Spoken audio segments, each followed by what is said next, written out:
श्रीराम समर्थ. सद्गुरू श्री ब्रह्मचैतन्य महाराज गोंदवलेकर यांचे प्रवचन दिनांक 19 जानेवारी. नाम व प्रारब्ध भोग.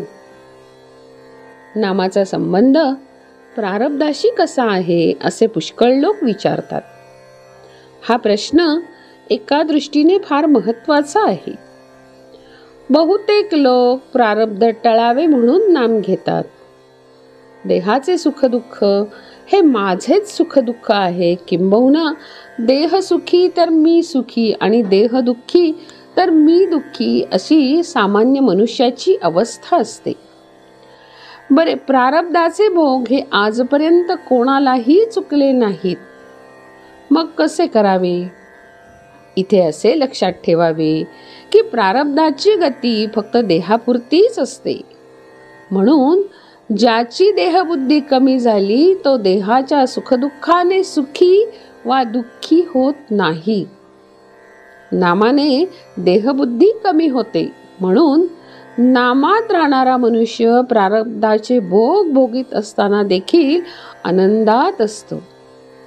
नामाच्या आनंदापुढे त्याला प्रारब्धाची किंमत राहत नाही. नामाचे सामर्थ्य फार विलक्षण आहे. पूर्वी घडलेले अपराध नाम नाहीसे करते. वाया गेलेल्या माणसांना नाम तारते. नाम हा सर्व प्रार्थनांचा, सेवेचा, पूजेचा राजा आहे.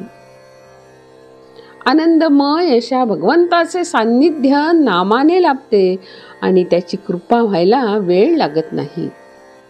किंबहुना ज्याच्यावर भगवंताची कृपा होते त्याच्याच मुखात नाम येते. सर्व काळी, सर्व ठिकाणी, सर्व अवस्थांमध्ये कोणालाही करता येण्यासारखे नाम हेच एक साधन आहे. नामाला उपाधी अत्यंत कमी असल्याने निरुपाधिक भगवंताशी नाते जोडायला नामासारखे साधन नाही. खरोखर किती प्रकारांनी मी तुम्हाला सांगू. अखंड नामात राहणे यालाच मोक्ष म्हणतात.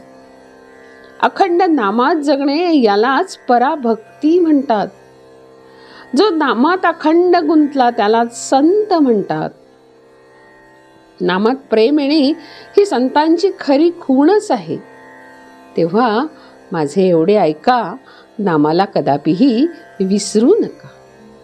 प्रारब्धाच्या भोगांना न कंटाळता भगवंताने ज्या स्थितीत आपल्याला ठेवले असेल त्यामध्ये समाधान माना, पण केव्हाही त्याच्या नामाला विसरू नका.